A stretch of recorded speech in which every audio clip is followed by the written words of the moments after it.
What is up, YouTube? Welcome sa pinakauna kong video sa YouTube. And for today's video, ito po yung pinakauna kong video sa YouTube. I will just want to talk about yung reasons why prop traders fail. If familiar po kayo sa prop firms, ito po yung ibig sabihin ko dito. Well, ako po si Eric Ibarra. Ako po ay isang funded trader for about 6 months now. And for that 6 months na nagmamanage ako ng account sa isang firm, I've learned mga bagay na gusto kong i-share din sa inyo. At least para pag kayo na din nag-try to take the challenge or take an evaluation sa isang prop firm, at least somehow makita nyo na ano ba yung dapat ingatan or somehow dapat i-consider ninyo para yung chance of you passing yung evaluations or yung challenge ay mas mataas. Okay, so ito ay quick video lang. Hindi ko na siya papatagalan pa. Okay, so pinakauna reason is everyone can apply at a prop firm. Okay? So lahat po kasi ng mga kahit sino sa atin pwedeng mag-apply.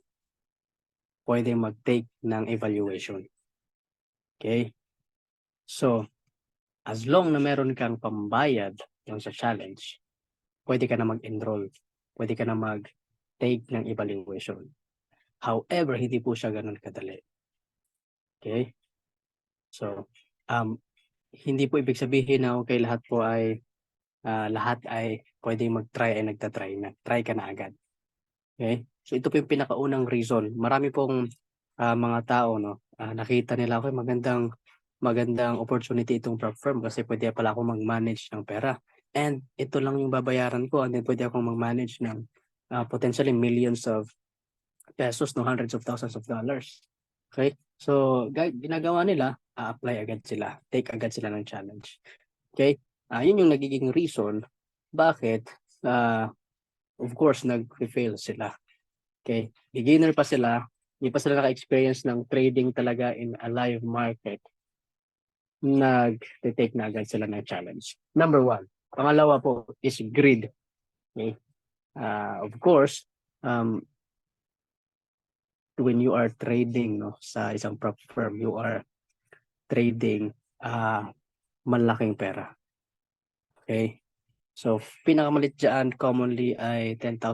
That's 500,000 pesos. Okay? Almost 600,000 pesos. So, kadalasan ng mga tao, ginagawa nila, minamadali nila yung proseso. Okay? So, after nila mag-apply sa challenges, makuha agad, sabihin natin nakuha nila yung account, gusto nila kumita agad as soon as possible. So, ang nangyayari, ito ay nagli-lead sa overtrading, using too high leverages and taking too big risk in general. So, ito yung pangalawa, mga kaibigan, na dapat din yung ingatan. Greed. Okay? Pangatlo naman, lack of trading discipline. Okay? So, imagine, sabihin natin meron ka ng trading strategy na ginagamit ka or natutunan mo sa TikTok, maybe or natutunan mo sa YouTube, kahit maybe sa kaibigan mo, meron kang natutunan. However, wala kang disiplina. Okay? So, sobrang importante na meron kang risk discipline na tinatawag. Okay? Sobrang importante po yan. So, most traders, wala silang tawag nito, hindi sila ganun wala silang risk na tawag nito. Wala silang ganun ka-solid na plano sa pagte-trade nila. Hindi din sila ganun ka-comfortable sa pagte-take ng risk. Okay? And especially, kung nasanay lang sila sa maliit na account, like $100, ngayon nagte-trade na sila ng $10,000, for example, or $100,000, papasok na doon yung hindi papasok na doon yung pagka hindi disiplinado ng isang trader. Okay? So, ito pa, pinaka nakita din no, ng MyForex Funds. No?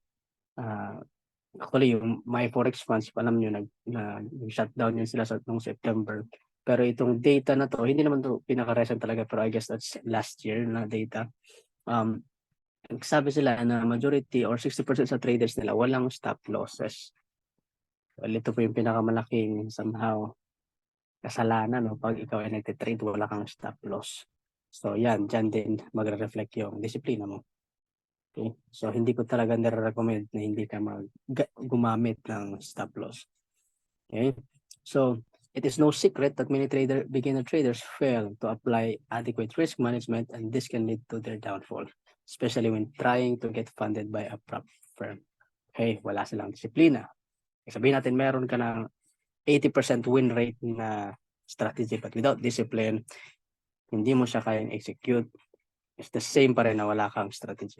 So, ito po ay isang example na isang lalaki, walang solid pa na disiplina in trading. Kaya dito din hindi siya gumamit ng stop loss.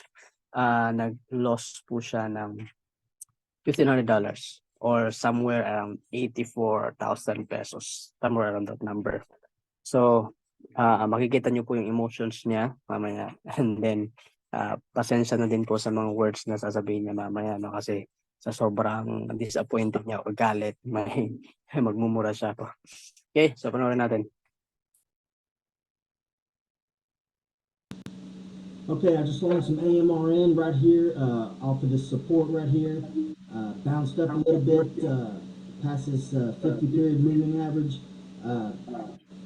Good thing this chance, good chances think you go green. So you know maybe make a nice little chunk along 1,000 shares. Let's see what happens with this thing.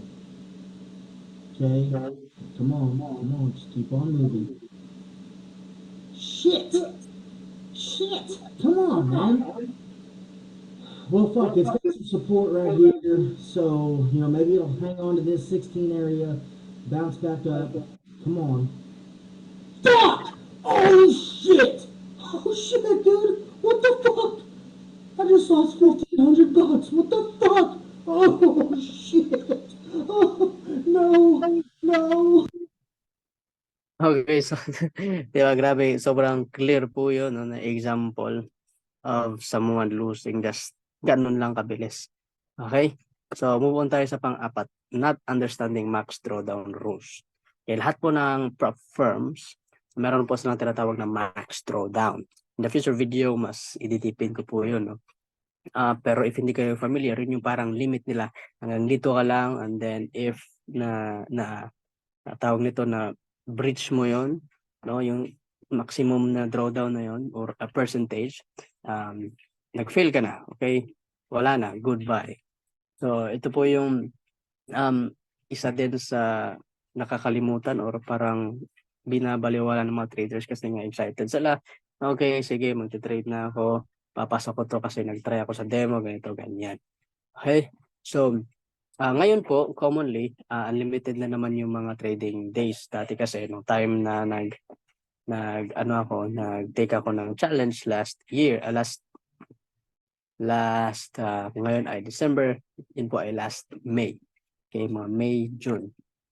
Meron pa po yung time limit that time. Okay?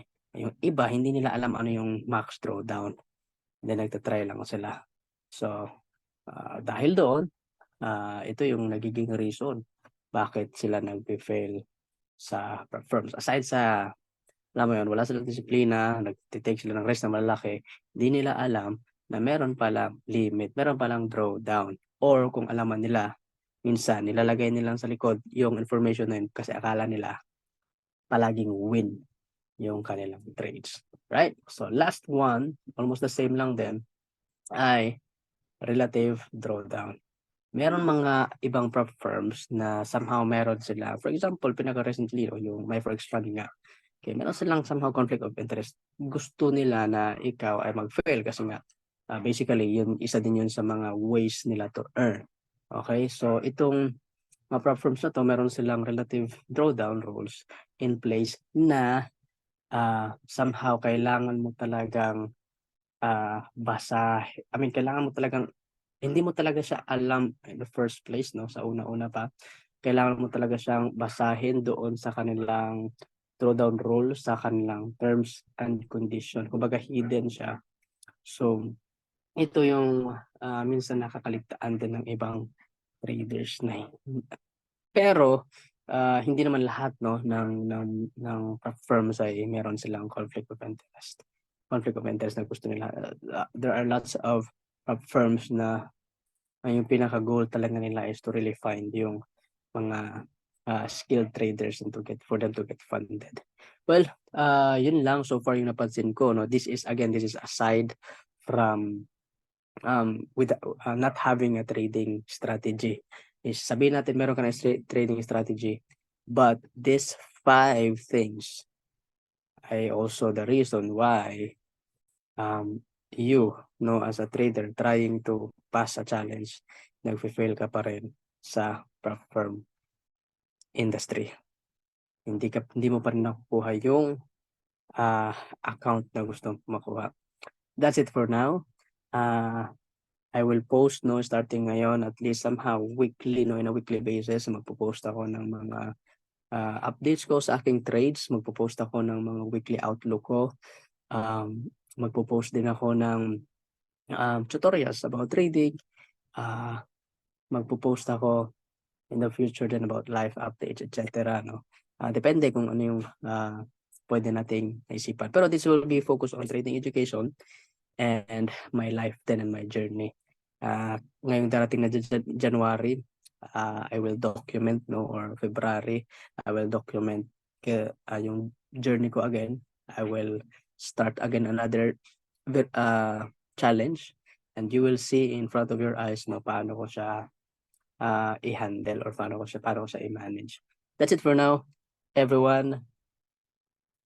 Thank you for watching my very first video. Kung nakita niyo, no, ano lang yun, kumbaga ganun lang. It's my very first video. Gusto ko lang talaga ma-post to para masimulan ko itong pag-post ko sa YouTube every week. See you guys. Thank you so much.